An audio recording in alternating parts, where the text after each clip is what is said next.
Hello everyone, welcome to Target IAS. My name is Mahendra Ranjan and I have secured All India rank 80 in GATE 2016. हम लोग क्या पढ़ रहे हैं? हम लोग कंट्रोल सिस्टम पढ़ रहे हैं. लेक्चर 1 हम ऑलरेडी देख चुके हैं. तो लेक्चर 1 में हमने क्या पढ़ा था? कंट्रोल सिस्टम के. इसमें हमने देखा था कि सिस्टम क्या होता है, कंट्रोल सिस्टम क्या है एंड कितने टाइप का होता है. तो कितना था? Open loop control system and close loop control system. ये ओपन लूप, ये क्लोज लूप, दोनों के बीच में डिफरेंस क्या था वो हम लोग आज देख लेंगे. और दोनों का डायग्राम क्या रहेगा, ब्लॉक डायग्राम, वो भी आज हम देख लेते हैं. और हमने इसमें क्या देखा था, थर्ड, अगर हमारा ट्रांसफर फंक्शन किसी भी उसका दिया है सिस्टम का, तो उससे हम क्या क्या चीज़ें पता कर सकते हैं. उसका ऑर्डर पता कर सकते हैं. उसके ऑर्डर से क्या क्या निकल जाएगा, उसके ऑर्डर से number of storage location and time constant. ये हम लोग ऑलरेडी लेक्चर 1 में देख चुके हैं ये सब चीज़ें. आज हम लोग क्या पढ़ने वाले हैं लेक्चर 2 में. लेक्चर 2 में ओपन लूप कंट्रोल सिस्टम क्या होता है, क्लोज लूप कंट्रोल सिस्टम क्या होता है, ये हम दोनों को देखने वाले हैं. दोनों के बीच में डिफरेंस क्या है. उसके बाद हम अगला टॉपिक पढ़ेंगे ब्लॉक डायग्राम रिप्रेजेंटेशन. तो सबसे पहले हमने कल जो कंट्रोल सिस्टम की डेफिनेशन क्या पढ़ी थी. तो जो कंट्रोल सिस्टम की हमने डेफिनेशन क्या पढ़ी थी कल, उसमें हमने पढ़ा था ये control system is a group of physical component arrange in such a way that it gives desired output. यानी कि जो हमारा आउटपुट है उसको एक जो मेरा डिजायर्ड है कि मुझे यही चाहिए वही मिलना चाहिए, तो वो क्या हो गया, मेरा कंट्रोल सिस्टम हो गया. तो हम लोग इसको आज देख लेते हैं कि उसके ब्लॉक डायग्राम में क्या क्या रहता है और क्या क्या होता है. तो कंट्रोल सिस्टम कितने टाइप का होता है, 2 टाइप का होता है. एक हो गया मेरा open loop control system and second क्या होता है, close loop control system. Control system का क्या है मतलब कि मेरा एक कोई प्रोसेस चल रहा है, ये प्रोसेस है कोई भी एक, उसका मुझे कुछ डिजायर आउटपुट में आ रहा है Y of T input X apply करने पर. तो इस प्रोसेस को कंट्रोल करने के लिए मुझे एक कंट्रोलर की जरूरत पड़ेगी. और जो कंट्रोलर होगा वही क्या हो गया, मेरा ये पूरा सिस्टम क्या हो गया. फिर अगर मैंने कंट्रोलर लगा दिया तो क्या हो गया, कंट्रोल सिस्टम हो गया. अब हम ये देख लेते हैं कि ओपन लूप कंट्रोल सिस्टम क्या होता है और क्लोज लूप कंट्रोल सिस्टम का ब्लॉक डायग्राम क्या होता है और क्या क्या डिफरेंस है दोनों में. तो ये जो ब्लॉक डायग्राम दिया है आपको, ये किसका ब्लॉक डायग्राम है, ये है ओपन लूप कंट्रोल सिस्टम का. क्यों है ओपन लूप कंट्रोल सिस्टम, ये कोई मेरा प्लांट है, प्लांट या प्रोसेस जो रन हो रहा है उसको कंट्रोल करने के लिए मैंने कंट्रोलर लगाया. लेकिन ये ओपन लूप कंट्रोल सिस्टम क्यों है, क्योंकि जो कंट्रोलर है, कंट्रोलर का जो एक्शन है वो आउटपुट से इंडिपेंडेंट है. आउटपुट से इंडिपेंडेंट है मतलब उसको कोई मतलब नहीं है कि तुम्हारा डिजायर्ड आउटपुट आ रहा है कि नहीं आ रहा है. उसको बस केवल इस प्रोसेस को कंट्रोल करना है और वो कंट्रोल करके एक आउटपुट दे रहा है आपको.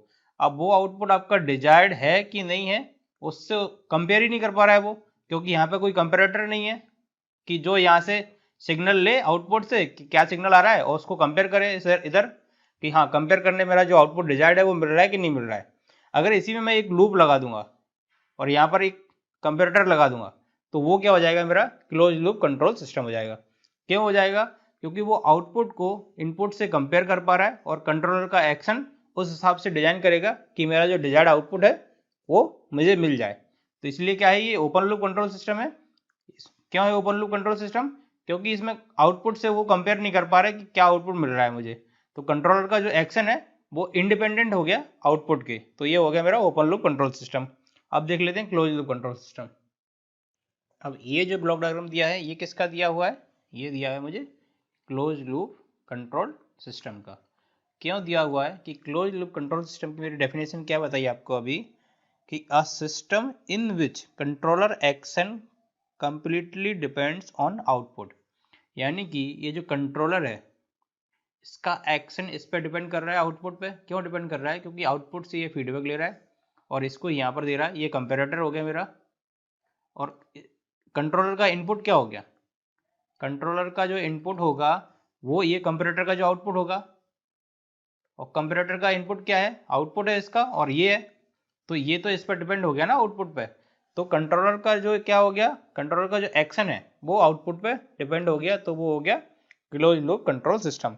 अब इसके एग्जाम्पल क्या क्या होते हैं, आपको क्या बताया था कि एक फैन है, फैन में अगर मैं रेगुलेटर लगा दूं तो वो क्या हो गया, कंट्रोल सिस्टम हो गया. और वो क्या हो जाएगा, क्लोज लूप रहेगा कि नहीं रहेगा, वो क्लोज लूप नहीं रहेगा, क्योंकि उसमें डायरेक्टली नहीं ले पा रहा है, उसको हमको मैनुअली करना पड़ रहा है.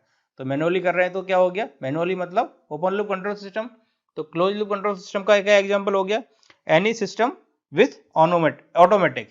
अगर जो भी सिस्टम ऑटोमेटिक है वो क्या हो गया मेरा क्लोज लूप कंट्रोल सिस्टम हो गया। अभी इसमें क्या हम एक एक्स्ट्रा यूज कर रहे हैं, ये फीडबैक यूज कर रहे हैं। तो फीडबैक क्या होता है, फीडबैक का डेफिनेशन क्या हो जाएगा, फीडबैक कहाँ से ले रहा है मेरा, आउटपुट से कहाँ जा रहा है, इधर जा रहा है कंपेरेटर में, और ये कंपेयर करके कंट्रोलर को इनपुट बन रहा है। तो feedback network is the property of control loops close loop control system which bring the output to input and compared with reference input so that appropriate control action forward to make error zero। यानी कि जो मेरा output चाहिए मुझे desired, उसको लाने के लिए ये आउटपुट को ले रहा है और यहाँ पर दे रहा है कंपेरेटर में। ये क्या करेगा, ये जो मेरा रेफरेंस इनपुट है उससे कंपेयर करेगा और इसको इनपुट देगा कंट्रोलर को कि क्या एक्शन लेना है, और वो इस हिसाब से एक्शन लेगा कि मेरा यहाँ पर जो डिजायर्ड चाहिए मुझे, अगर मेरी वैल्यू 5 चाहिए तो वो 5 कैसे भी करके कंट्रोलर का काम है वो करना और इसको 5 बना के देगा आउटपुट को। ये मेरा डिजायर्ड है, और जिस डिजायर्ड स्टेट पे ये मेरा 5 आ जाएगा आउटपुट, वो मेरा क्या हो जाएगा, स्टडी स्टेट हो जाएगा, क्योंकि उस पर वो फिक्स हो जाएगा। फिर पहले क्या, अगर मैं कुछ इनपुट 1 अप्लाई कर रहा हूँ और मेरा आउटपुट मुझे 5 चाहिए, अगर स्टार्टिंग में ही अप्लाई कर दिया डायरेक्ट तो 5 तो नहीं आएगा। क्यों नहीं आएगा, क्योंकि वो फीडबैक लेगा, उसके बाद कंट्रोलर करेक्ट करेगा उसको प्रोसेस को, तो करेक्ट करते करते जब वो 5 आ जाएगा तो वो मेरा स्टेट क्या हो जाएगा, जो मेरा डिजायर्ड आउटपुट मुझे चाहिए वो मिल गया तो वो वाली स्टेट क्या हो गई, स्टडी स्टेट। और नहीं मिला तब तक क्या रहेगा, वो ट्रांजिएंट रहेगा। तो जो मेरा डिजायर्ड आउटपुट अगर मिल गया तो वो क्या हो जाएगा, स्टडी स्टेट हो जाएगा। अब हम लोग क्या देख लेते हैं आगे कि ब्लॉक डायग्राम पढ़ लेते हैं कि ब्लॉक डायग्राम रिप्रेजेंटेशन क्या होता है। उससे पहले दोनों के बीच में डिफरेंस देख लेते हैं, open loop and close loop के कंट्रोल सिस्टम का डिफरेंस। तो अभी तक हमने जो पढ़ा है कि ओपन लूप कंट्रोल सिस्टम क्या होता है, क्लोज लूप कंट्रोल सिस्टम क्या होता है, उससे मेन जो डिफरेंस क्या आ रहा है मेरा, कि the behaviour of open loop control system does not change if output change. बिल्कुल नहीं होगा। क्यों नहीं होगा, क्योंकि ये मेरा कंट्रोलर हो गया, ये प्रोसेस हो गया, यहाँ वाई कुछ आउटपुट मिल रहा है, कुछ x of T input apply करने पर अगर मेरा आउटपुट चेंज हो रहा है तो उसका अफेक्ट का कंट्रोलर पड़ेगा, बिल्कुल नहीं पड़ेगा। क्यों नहीं पड़ेगा, क्योंकि कोई उसको सेंस ही नहीं है कि आउटपुट मेरा चेंज हो रहा है कि नहीं हो रहा है। और सेम क्लोज लूप में क्या है कि फीडबैक लगा हुआ है, फीडबैक लगा हुआ है तो उसका कंट्रोलर का जो है चेंज होगा, एज जैसे ही आउटपुट चेंज होगा उस हिसाब से कंट्रोलर एक्शन भी चेंज होगा। तो ये बेसिक डिफरेंस हो गया दोनों के बीच में। सेकेंड डिफरेंस क्या है इनका, सेकेंड डिफरेंस है कि इनका अगर ये सिंपल है डिजाइन करने में, क्योंकि डायरेक्ट ये कंट्रोलर है, कंट्रोलर प्लांट में लगा दिया और मेरा आउटपुट मिलने लगा मुझे कुछ भी, तो ये सिंपल है एंड इकोनॉमिकल है। क्यों है इकोनॉमिकल, क्योंकि इसका जो मेरा डिजाइन है, पूरा डिजाइन करने में कितना ज़्यादा कॉस्ट तो आने नहीं वाला, कुछ नहीं है, क्योंकि इसमें तो सेकंड वाला जो है क्लोज लूप में उसमें सेंसर वगैरह भी लग जाता है एंड फीडबैक भी लग जाता है। ये प्लांट हो गया, ये कंट्रोलर हो गया, यहाँ से फीडबैक लगाना पड़ेगा। तो फीडबैक लगाना ही तो बहुत बड़ी बात है, यहाँ कंपैरेटर लगाना है। तो ये सब चीज़ें नया आ गया, तो ये क्या हो जाएगा, कॉस्टली हो जाएगा compare to open loop control system, इसलिए ये इकोनॉमिकल है और ये हमारा कॉस्टली है क्लोज लूप कंट्रोल सिस्टम। तो अब हम लोग क्या पढ़ने वाले हैं, ट्रांसफर फंक्शन। फर्स्ट लेक्चर जो हमने पढ़ा था उसमें भी ट्रांसफर फंक्शन देखा था क्या होता है। तो ट्रांसफर फंक्शन ही हमारा कंट्रोल सिस्टम मेन है, क्योंकि ट्रांसफर फंक्शन के बेसिस पे ही हम पूरा कंट्रोल सिस्टम पढ़ने वाले हैं। ट्रांसफर फंक्शन अगर आप लोगों ने निकालना सीख गए, लाप्लास से जो निकालते हैं हम लोग, तो आपका कंट्रोल सिस्टम तो मेन है वो, क्योंकि ट्रांसफर फंक्शन आ गया उसके बाद ही हम उसका स्टेबिलिटी हो गया, बॉडी प्लॉट हो गया, रूट लोगस हो गया, वो सब इससे पढ़ने वाले हैं ट्रांसफर फंक्शन से। इम्पल्स रिस्पॉन्स हो गया, यूनिट स्टेप रिस्पॉन्स हो गया, वो सब इसमें देखने वाले हैं। तो ट्रांसफर फंक्शन क्या होता है कि Laplace transfer of output divided by Laplace transform of input. तो ये क्या हो जाएगा, मेरा ट्रांसफर फंक्शन हो जाएगा, आउटपुट बाय इनपुट दोनों का लाप्लास ट्रांसफॉर्म चाहिए बस। तो ये ट्रांसफर फंक्शन की डेफिनेशन हो गई। और दूसरा हमने क्या देखा था, ट्रांसफर फंक्शन से हम क्या निकाल सकते हैं, जैसे इस टाइप का फर्स्ट लेक्चर में देखा था, s+1 दिया हुआ है, तो ये ऑर्डर क्या हो गया इसका, ऑर्डर वन मीन्स क्या क्या पता चल गया ऑर्डर से, number of storage location and second क्या पता चल जाएगा, नंबर ऑफ टाइम कांस्टेंट। तो ये दो चीजें मुझे इसके ऑर्डर से पता चल जाएगी, और ऑर्डर कहाँ से पता चलेगा, ट्रांसफर फंक्शन से। और एक और बात, ट्रांसफर फंक्शन किसी भी सिस्टम का यूनिक होगा, ऐसा कि नहीं है कि एक सिस्टम है उसके दो ट्रांसफर फंक्शन हो। इसका मतलब क्या हुआ, transfer function of a system is unique which means one system can not have two transfer function but two or more number of physical system can have the same transfer function. यानी कि दो system का transfer function same हो सकता है, लेकिन एक system का दो ट्रांसफर फंक्शन नहीं हो सकता। अब हम लोग क्या पढ़ने वाले, analysis of transfer function model, यानी कि ट्रांसफर फंक्शन मॉडल के बेसिस पे उसको कितने टाइप से एनालिसिस कर सकते हैं वो देख लेते हैं। उसके बाद इसका हर एक टॉपिक को स्टडी करना। ये दिया हुआ है आपको एनालिसिस ऑफ ट्रांसफर फंक्शन। अब एनालिसिस ऑफ ट्रांसफर फंक्शन कैसे, एक तो रिस्पॉन्स एनालिसिस करना है उसका, और सेकंड स्टेबिलिटी एनालिसिस करना है। तो रिस्पॉन्स एनालिसिस किसका करना है, जो सिस्टम स्टेबल है उन्हीं का करना है, और स्टेबिलिटी हमें हर सिस्टम की निकालनी है और उसको बताना है कि वो स्टेबल है कि नहीं है। अब रिस्पॉन्स एनालिसिस करने के लिए हमको किसमें, time response analysis and frequency response analysis करना है। टाइम रिस्पॉन्स एनालिसिस में जो क्या रहेगा इनपुट, इसका इनपुट रहेगा आपका डेल्टा टी मतलब impulse, unit step, ramp and आपका 1/2 टी स्क्वायर। ये आपके क्या हो गए, unit impulse, unit step, ramp function, एक और आपका फंक्शन ये रहेगा। और फ्रीक्वेंसी में क्या करना पड़ेगा आपका, इसका इनपुट क्या रहेगा, sine omega t and cos omega t.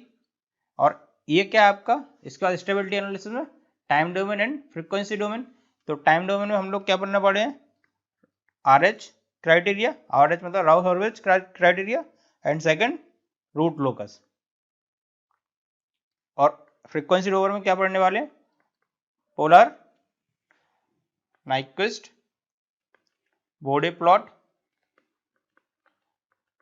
ये हम लोग फ्रीक्वेंसी डोमेन में पढ़ने वाले हैं। अब ये देखो ट्रांसफर फंक्शन आपका आएगा कहाँ से, तो ट्रांसफर फंक्शन निकालने की कौन कौन सी टेक्निक है वो हम लोग सबसे पहले पढ़ेंगे।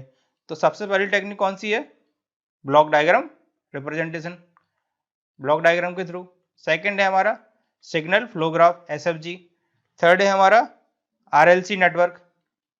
RLC नेटवर्क जो हम लोग नेटवर्क में पढ़ चुके हैं ना ऑलरेडी, कि RLC दिया है तो उसका लाप्लास निकाल करके कैसे निकालना है आपको ट्रांसफर फंक्शन। फोर्थ है हमारा मैकेनिकल इक्वेशन, मैकेनिकल इक्वेशन से हम लोग उसका निकाल लेंगे ट्रांसफर फंक्शन। एंड फिफ्थ है हमारा डिफरेंशियल इक्वेशन, जो हम लोग मैथमेटिकल में ऑलरेडी पढ़ चुके हैं। तो ये 5 टेक्निक से हम पहले ट्रांसफर फंक्शन निकालेंगे, फिर उसका एनालिसिस करेंगे। तो एनालिसिस में एक रिस्पॉन्स एनालिसिस होगा, एक स्टेबिलिटी एनालिसिस होगा। स्टेबिलिटी एनालिसिस दो टाइप से होगा, एक time domain and frequency domain. Time domain में हम RH criteria and root locus पढ़ेंगे। फ्रीक्वेंसी डोमेन में हम पोलर पढ़ेंगे, नाइक्विस्ट पढ़ेंगे, बॉडी प्लॉट पढ़ेंगे। और उसके बाद हम इधर पढ़ेंगे रिस्पॉन्स में कौन कौन सा, एक time response and frequency response. Time response में impulse response, unit step response, ramp response, and frequency में sine omega t cos omega t, ये मेरा इनपुट रहेगा। तो ये सब चीजें हैं मेरा एनालिसिस ऑफ ट्रांसफर फंक्शन। तो सबसे पहले टेक्निक हम क्या देखने वाले हैं, पहले ट्रांसफर फंक्शन निकालना सीखेंगे कैसे निकालना है।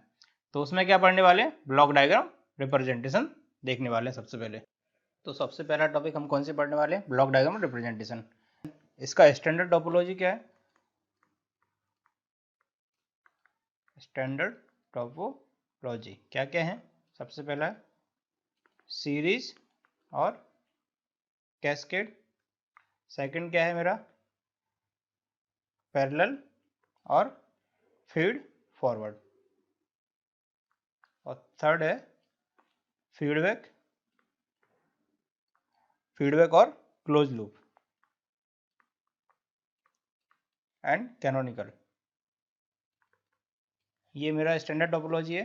तो सबसे पहले हम सीरीज देख लेंगे, फिर पैरेलल देख लेंगे, और थर्ड फीडबैक देख लेते हैं। सबसे पहले क्या देख लेते हैं, सीरीज। तो सीरीज एंड कैस्केड में क्या होता है, सीरीज एंड कैस्केड में क्या रहेगा कि एक G1 रहेगा सिस्टम एंड दूसरा G2 रहेगा, दोनों सीरीज में रहेंगे। तो यहाँ मेरा कुछ ROT अप्लाई किया है, आउटपुट मेरा C मिल रहा है। तो RS क्या है मेरा, RS इक्वल टू, RS मतलब आउटपुट का लाप्लास ट्रांसफॉर्म, तो R S equal to C of S, यानी कि सी ऑफ ले लूँ या आर एस ले लूँ, बात बराबर। और आर एस क्या है मेरा इनपुट, तो इन दोनों का जो ट्रांसफर फंक्शन आएगा वो क्या हो जाएगा, G1 मल्टीप्लाई बाय G2 हो जाएगा। यानी कि सीरीज में आएंगे तो मल्टीप्लाई हो जाएंगे, सीरीज और कैस्केड में आएंगे तो क्या हो जाएंगे, मल्टीप्लाई हो जाएंगे। तो G1 इंटू G2 ये मेरा इसका ट्रांसफर फंक्शन आ गया। अब पैरेलल में देख लेते हैं, पैरेलल के केस में क्या हो जाएगा, ये एक G1 है, G2 है, दोनों में सेम इनपुट R अप्लाई हो रहा है, दोनों पैरेलल में लगे हुए हैं, एक कंपैरेटर है, दोनों पॉजिटिव टर्मिनल में एंटर कर रहे हैं, और यहाँ पर मेरा आउटपुट C है। तो यहाँ पर क्या होगा, R1 होगा, यहाँ पर R2 होगा, लेकिन दोनों का है इक्वल है ना, R1 equal to R1, R1 equal to R2 equal to R, क्योंकि तीनों एक ही जगह कनेक्टेड है इस पॉइंट पर, बीच में कुछ और नहीं है। तो क्या हो जाएगा इससे, C इक्वल टू क्या हो जाएगा, R1 G1 plus R2 G2,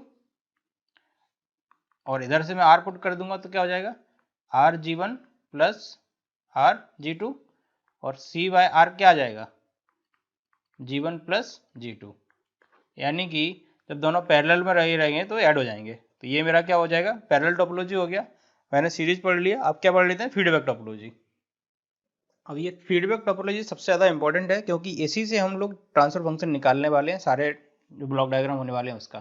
तो क्या होगा देखो, यहाँ पर मेरा क्या है, सी ऑफ एस है, यहाँ पे मैं अगर बी समझ लूँ कि वी ऑफ एस है, तो बी ऑफ एस की वैल्यू क्या हो जाएगी, ये क्या हो जाएगा, इसके लिए पहला वाला जो हमने पढ़ा था सीरीज, तो इसका ट्रांसफर फंक्शन क्या हो जाएगा, बी एस का, B S equal to H of S into C of S हो जाएगा ना, क्योंकि यहाँ से सी आ रहा है और यहाँ पर क्या है, एच से मल्टीप्लाई हो गया, तो यहाँ का वैल्यू आ गया। अब ये देखो, अब क्या, ये देखो कि यहाँ पर अगर मैं ई ऑफ एस मान लूँ इसको, तो ये ई ऑफ एस है मेरा, तो ई ऑफ एस का वैल्यू क्या हो जाएगा, E of S equal to R S plus B S, B S का वैल्यू क्या आया उसको पुट कर देंगे, तो R S plus H S into C S, ये सी एस। अब सी एस का वैल्यू क्या है,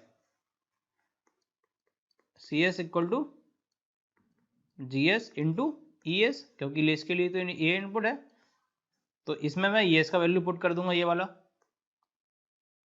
तो क्या, C S equal to G S into R S plus H S into C S, ये हो जाएगा, इसका वैल्यू पुट कर दिया।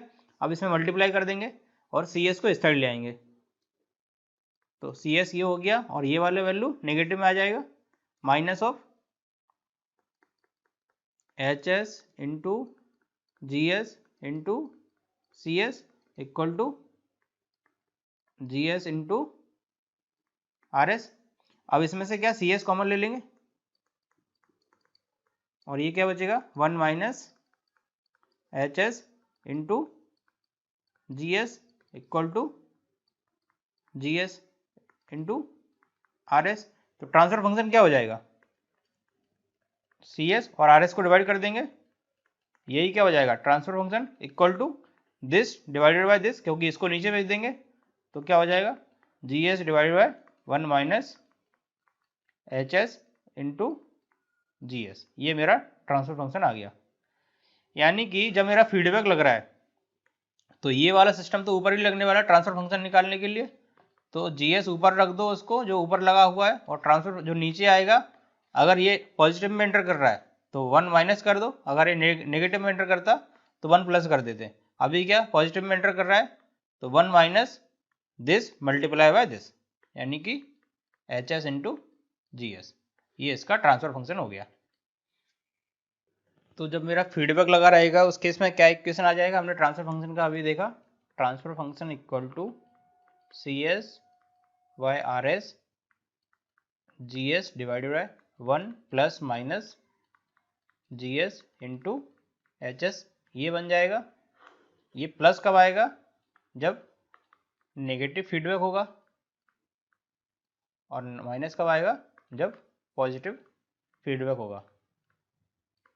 तो ये मेरी इसकी करेक्टरिस्टिक इक्वेशन क्या बन गई, Q of S equal to 1 plus minus G of S into H of S equal to 0। इस इक्वेशन से मुझे सब कुछ सॉल्व करना है अभी। और इस इक्वेशन का यूज हम लोग जब रूट लोकस वगैरह पढ़ेंगे तब यूज होने वाला है, अभी तो इसका यूज नहीं है। अभी हम लोग केवल ब्लॉक डायग्राम दिया होगा हमको, उससे हमें ट्रांसफर फंक्शन निकालना है उसका सिंप्लीफाइड, तो वो हम देख लेते हैं, न्यूमेरिकल कर लेते हैं एक दो। अभी ये डायग्राम दिया है, इसका ट्रांसफर फंक्शन क्या होगा। अभी हमने क्या देखा, ये कौन सा फीडबैक है, नेगेटिव फीडबैक है।